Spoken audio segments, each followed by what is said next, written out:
Welcome to Always Honest, where two friends unpack the beauty and chaos of faith, family, and everything in between, one honest conversation at a time.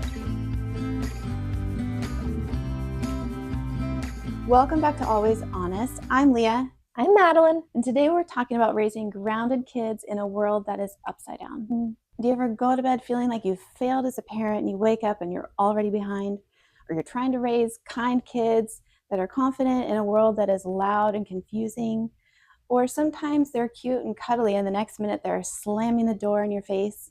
If you're feeling overwhelmed and second guessing yourself, you're not alone. So let's get into it. But first, Madeline, mood check. Where are you on a scale of rainbows and sunshine to clouds rolling in?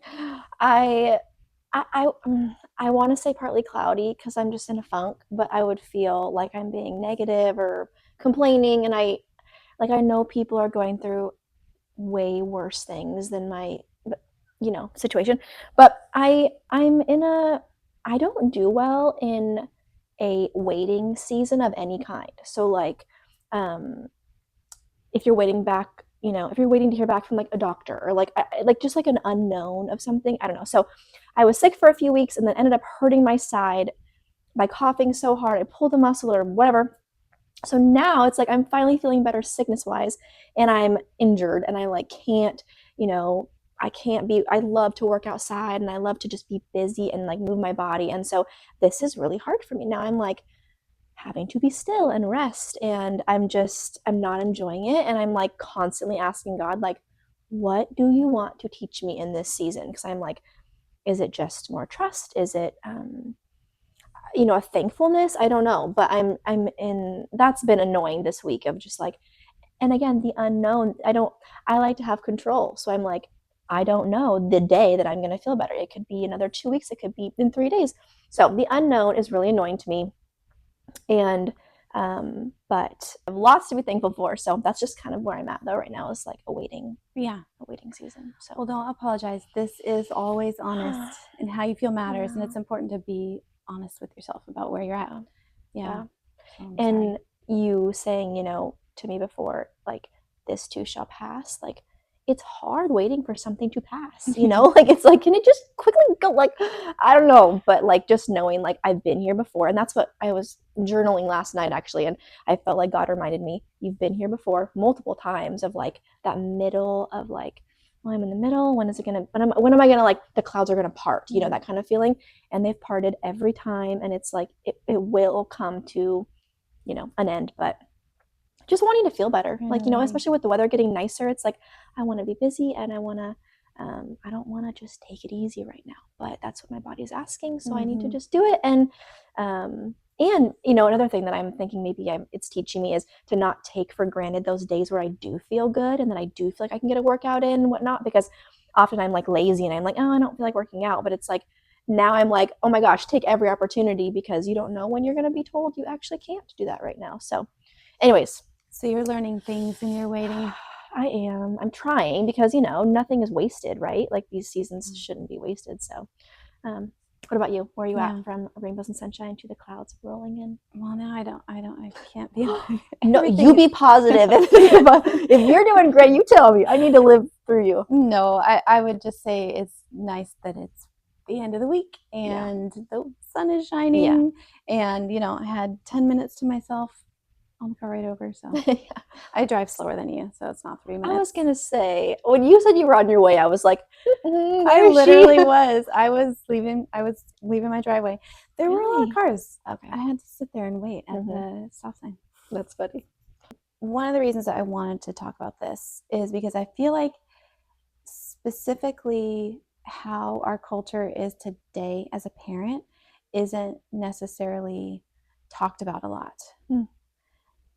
And we'll get into it, but like the isolation and the differences from raising a kid now as compared to like Beaver Cleaver era.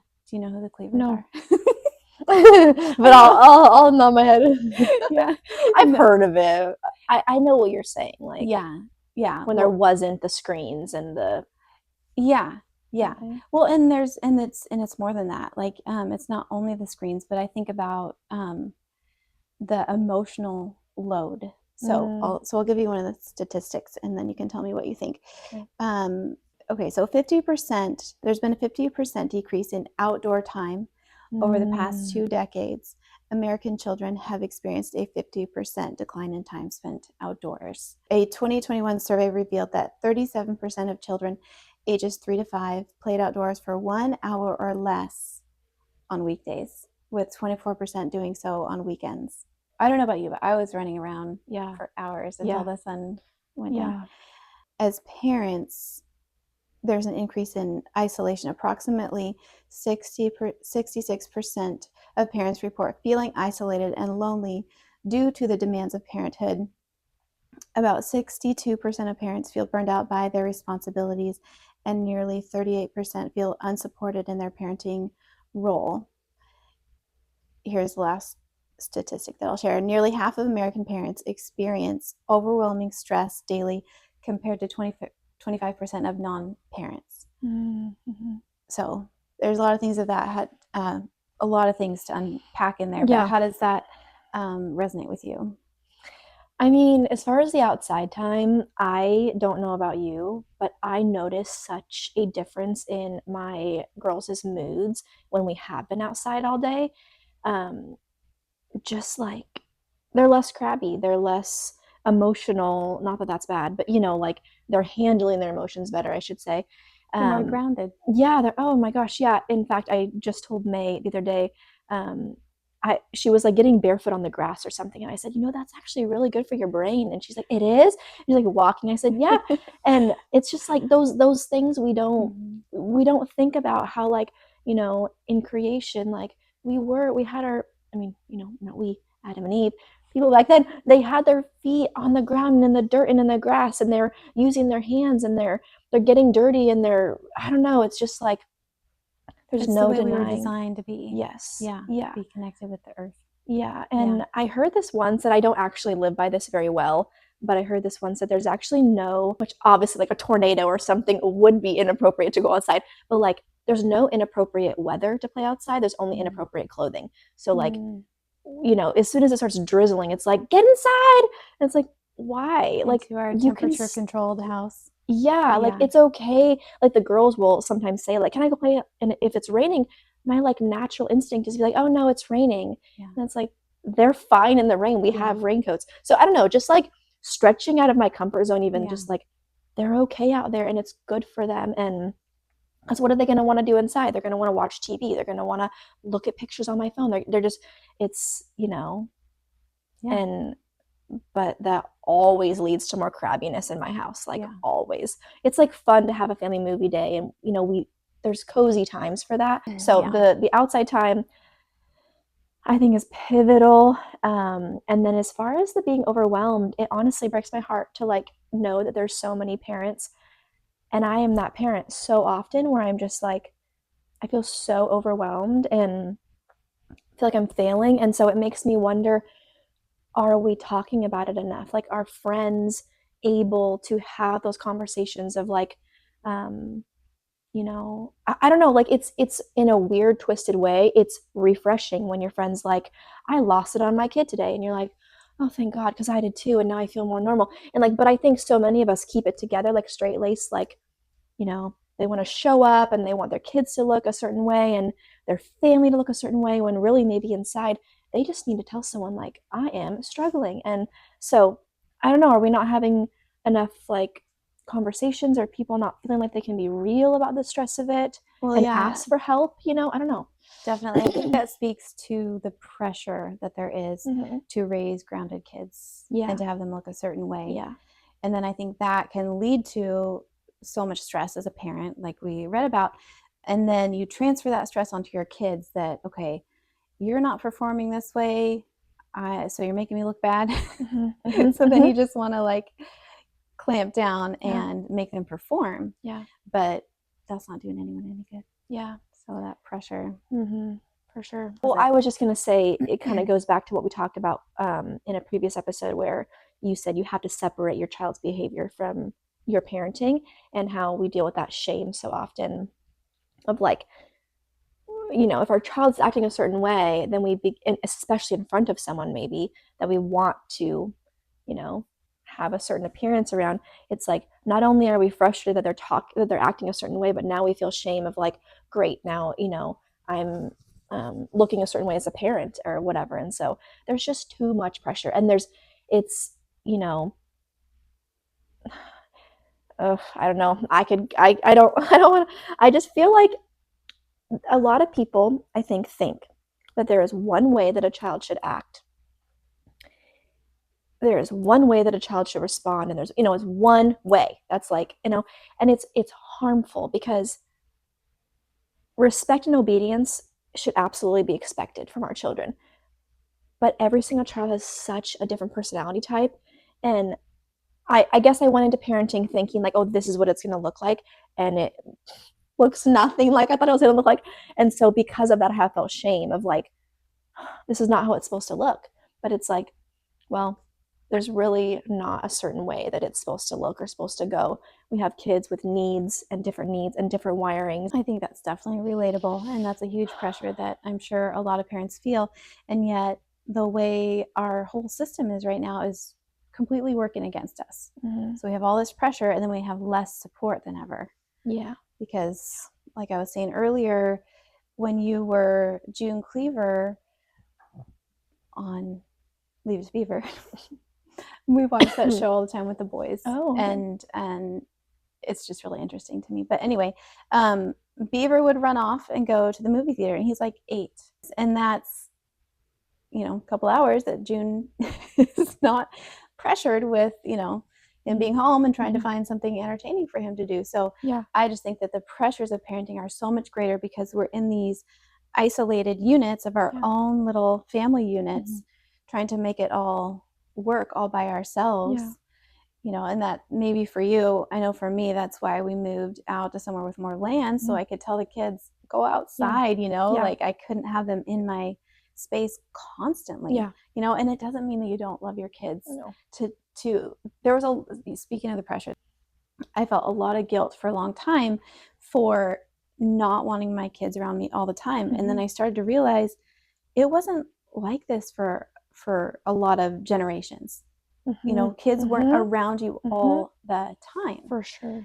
And especially as someone who gets overstimulated, I know that there's plenty of moms who are happy to have their kids all around and they can handle it, and that's great. That's amazing. But if you're not somebody who feels that, if you feel overstimulated, you want alone time, you want your kids to go be independent, which I think independence is really important, then don't feel guilty, because we're in a unique time where kids are stuck at home, and it's not safe to go out and run around and ride your bike and explore.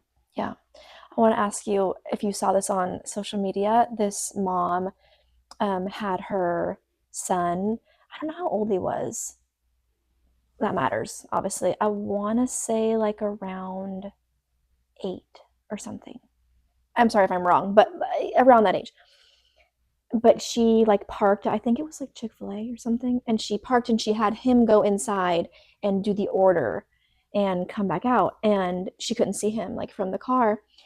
And her whole point was like, it's good for him to go and like raise his confidence. And but I know it's one of those things where it's like half of the moms are going to be like, what are you doing, get kidnapped, and then the other half are going to be like, oh, that's amazing. So where do you land on that? Like, what do you think about that? Oh, I wish our culture supported that. It's a whole thing in Japanese culture. Okay. Yeah, there's a whole show where kids as young as 2 go on personal errands for the family. Oh my gosh. And it's kind of a what's the word? Not a coming of age, but something. It's a tradition that the parents do. So all of the other adults are aware when they see a 2-year-old walking down the street to get groceries. They know that this is their errand, and so they call it like you're going out on your first errand. And so, so they'll help the child. And for the filming of the show, there's cameras everywhere. But in real life, Japanese children go out on errands starting at age 2. And I mean, I'm no expert on Japanese culture, but I just really have noticed myself and admire how they tend to hold back a little bit and allow their kids the independence to figure things out. and they would show the moms, sitting at home anxiously looking out the window waiting for them to come back. So it's not like they're not worried, Sure. but they know that it's important for the child to learn how to work through things on their own. So they will go, they have to navigate, go down this corner, and they give them, a few items on the list. I need you to get bread and rice or whatever else, Oh my gosh. and so they have to do all of that on their own. Wow. Which obviously there it's got to be safer, because here we could not be like, bye 2-year-old. Like, I'm assuming it's a whole different culture, and like, Yeah, and I don't know about, if it's more rural areas or what. I mean, the clips that I saw, they're decent sized cities, okay, but my understanding is that because it's a cultural understanding yeah, that adults look out for the other kids okay, as well. So it's definitely yeah, something that they have a set expectation. That's where yeah, I'm saying that our system is just broken. yeah, Like if I don't know, I think if I saw another kid, I would certainly wonder why they were all by yeah, themselves. But I think in a lot of ways we're kind of like, well, I think somebody else knows what's going on, or yeah, I don't know. I don't think yeah. they're as prone to, I don't know. When I saw it, my first thought was like, what in the world? Like, you know how many crazy people there are? But then I was like, but when the kid gets back in the car, oh my goodness, he is just lit up, and he's just like, he's so proud of himself. And I was like, the mom had to get really uncomfortable to make that happen, because she's worried, right? Like, that's just natural. But to sit in that, knowing that's like good for your child, I don't know. I just thought it was really cool. Obviously, like, use wisdom around it, and I don't know it, because I mean, the reality is we do live in a very dangerous world where there's so much sex trafficking and so much, like, so I don't think the reality is we can't just be like, oh, go go go go, nothing will happen, because there's so much like bad stuff. But I don't know. I If thought there's it a was, way that you can do it where they're safe, yeah, but they feel a distance. yes, Maybe they don't know you're yes, watching or something, yeah, but they're safe, right, so they can build that confidence. Because yeah, that's so important. Something that I don't feel like is talked about much, but that I notice, I think has broken down our culture, is the intergenerational interactions. Because what I see on Beaver Cleaver is, Beaver goes and interacts with the shopkeeper, and is talking to other adults. yeah, He's having like adult yeah, conversations with another adult, and there's so much that comes out of that. I mean, obviously he's learning how to communicate well to other generations, and learning from them. And I forget what I was going to say, but he's also I did that earlier too. Yeah, there's another thing. Well, yeah, I mean, he's developing, in my example of Beaver, he's developing his own place in the world. He is a person talking to that adult, and developing his own identity. I mean, I think that's what I was thinking about, is you're not just a kid in your family, but you're somebody out in the world, and you start to build that sense of identity and sense of community. Yeah. I don't know. I just think there's so much value in intergenerational interactions. Yeah. And that's something that I do like about homeschool. Because, public school, you go along the stages with your same age, exact same age. And I might have mentioned this before, but they say that if you you act more mature when you're with somebody who's older, and you act more mature with somebody who's younger, but we are the most immature with our own age. That is so true. Yeah. And so our kids are raising each other, and acting, they're behaving in their worst version of themselves while raising each other. So I just think that intergenerational is important. And then also being the person that your kids look to and trust, as opposed to their peers. Yeah. So that attachment piece, I think, overcomes a lot of these challenges. So anyway, I just think that having intergenerational interactions helps with our overall identity. So what do you think about our culture's identity and how that plays into raising kids today? I think I don't want to be too harsh. I think that if we are not if we do not keep our eyes so open to the culture that is surrounding our children, I think they will be sucked up by it like so quickly. I don't know. We live in a culture where it's you do you. You do you, what makes you feel good, what feels right to you. And I think it is so destructive. And I think there is a healthy level of self-care and like, taking care of yourself as a mom and all of those things, like 100%. But we're naturally selfish people, like in the flesh. We don't need to tell our kids anymore to like think about themselves and like that's anyways. So I just feel like the world is loud, social media is loud, um, and we have to be louder. Like we have to, but in a way where it's like it's not just like telling your kids, "Oh, you cannot dress like that." It's like, why can't we? Why are we not dressing like that? Why are we not watching this or listening to these songs or idolizing these musicians? I don't know. I don't know. You should talk now because I get too. There's just so much like It's a culture that's screaming for identity. yeah.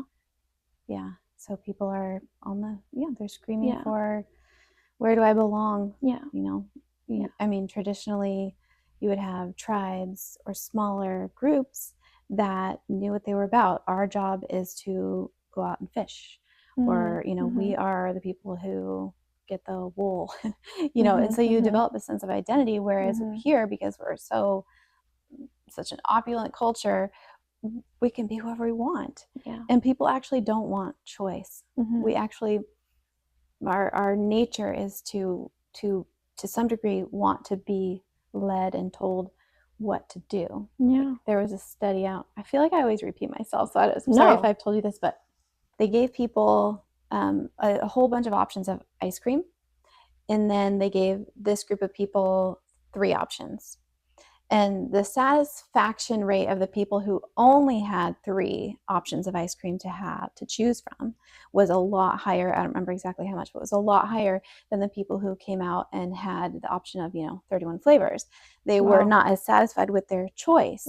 And basically the conclusion was that when you know that there are 17 other flavors, you feel like, well, maybe I didn't make the right choice. Yeah. But when you have chocolate, vanilla, and strawberry, you're like, oh, vanilla is good. I mean, Right. I'm happy with it. Right. So we're right now in a time where you can be anything. Yeah.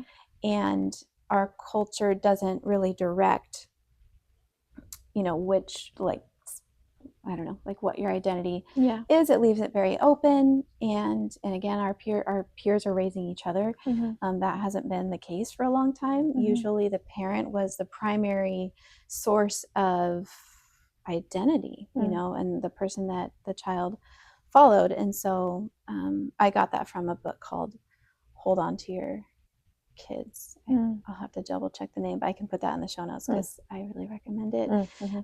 Because what it helps with, what the book helped me with, is understanding that you can raise grounded kids in any type of culture. The key is keeping them close to you, because like you said, the culture is going to be yelling loud and be a loud force. But if your kids trust you, they will listen to who they trust. Yeah. And so if they don't trust you, they're not going to listen to you. You can shout all day long, hey, you should wear this. But if they don't feel attached to you and don't trust you, they're not going to listen. And who do they trust more? Are they going to trust somebody who listens to them and who understands them, somebody who shows that I get you, and we relate. And so when they relate with somebody, that's who they're going to listen to. That's who they're going to trust. And if they don't feel like you understand them, if they don't feel like you can relate, then you will lose them. But if you can hold on to your kids, there's hope. Yeah. It makes me think like, we don't need to be in a rush to let our kids go either, as far as like not knowing how they're feeling, not knowing what's going on in their daily lives. And, like, I don't know, because like you're saying, like we have to keep them close. And I think there's that pressure too, to like, letting them be independent and growing their confidence, but also like keeping them so near and having the conversations and um, staying close in an emotional way. Does that make sense? What am I don't know what I'm trying to say. Yeah, and keeping the lines of communication open. Yeah, I mentioned this to you, but like how I remember growing up, like my mom was a single mom till I was 16.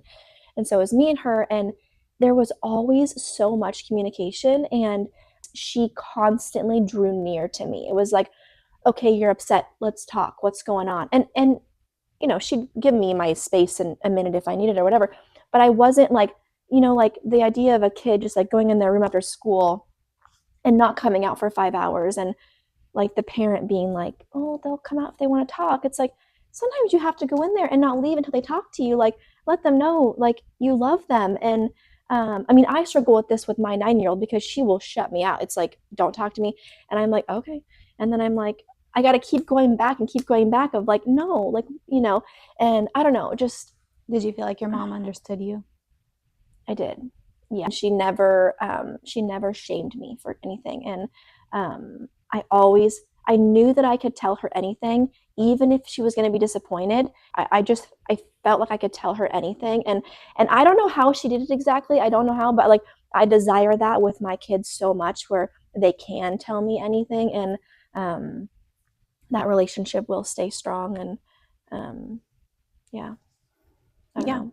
Yeah. You said something though. I was going to say our pastor just said this when talking about identity, and he just said, if you don't know who Jesus is, you're not going to know who you are. And I think it just screams again loudly, like, if we don't tell our kids who they are in Christ, if we don't surround them with that truth, then the world's going to tell them who they are, and they're going to get confused. And so well, you mentioned shame. Yeah. And obviously the sin that separates us from God makes us feel a lot of shame. Yeah. And so if we don't know that we are free from that and can feel good in who we are and good in our skin, then yeah, we'll have a crisis of identity of wanting to cover up that shame and that feeling of, oh, there's something wrong with me. But yeah, knowing God sets us free from that. I want to know, how do you go through parenting in today's culture and not let the anxiety of like, oh my gosh, how are they going to turn out? Are they going to turn to these things? Like, how do you not let that get too loud where then you're just like anxious about it? Like, how do you, how do I not get anxious about the impact of social media and culture? Yeah, the world's way. Well, first of all, I have to say, we're doing this episode, and just like all our other episodes, I'm no expert. I'm not. I'm the least expert. I shouldn't be giving any. This is not parenting advice because I am not. We throw out parenting thoughts, yes, and pain points. Yeah, 100%. And so, because if somebody saw my kids and how our house is, they'd be like, "You're crazy," right? But so, how do I not be anxious? Really, it's my whole goal as a parent is like you were saying, which is to maintain that relationship with my kids, to never let that relationship be broken. So if I mess up, to apologize. And because that's going to happen, but maintaining that connection, I can sense when one of my kids, like, we haven't been, I don't know, interacting or something, and they're starting to feel distant and just annoyed with me, and I'm like, oh, I've kind of let this go, and we need to reconnect. And it's just amazing the difference in their behavior when they feel like you see them and you feel like you get them. And so I don't think, like, kids, I love you if you're watching, but no, my kids are not the best behaved, but that's literally not my goal. Like, I mean, they're gonna be the people. You should say that again. Say that again. Well, for my kids to be the best behaved is not my goal. They are the people who they're going to be. They're going to struggle with their own flavor of sin, whatever that may be. But if they can build a healthy attachment to me and my husband, they'll always have that safe place. Also, they will understand how to build a healthy attachment and trust of God. If they know that the people who guide them, tell them what to do, aren't shaming them and aren't looking down on them. And I think people a lot of times kind of interpret their parental role as how God is Yeah. sometimes. So anyway, my way of being like, okay, yeah, it is a huge challenge, but if I can just stay close to them through whatever, and stay emotionally connected and also teach them emotional regulation, I think that overcomes a lot. So we're going to wrap this up, even though there is so much that we could talk about. It's a huge topic. There's a lot more that we could get into, but we are going to do the short mama wisdom. Yes. What do you have for us? So the short mama wisdom is short. Stay close. Your voice might be quiet, but your presence is powerful. And staying connected with your child is going to give them the courage in a world that is noisy and confusing, so that they know their place in it. I love it. Thanks for joining us today. Be sure to share this episode with a friend, like it, subscribe, give us a rating, and we will see you next time. Yes, when we are talking about body image. Real talk, your body is not the problem, it's what you've been taught about it. I'm excited about that one. Until next time, stay honest. Bye.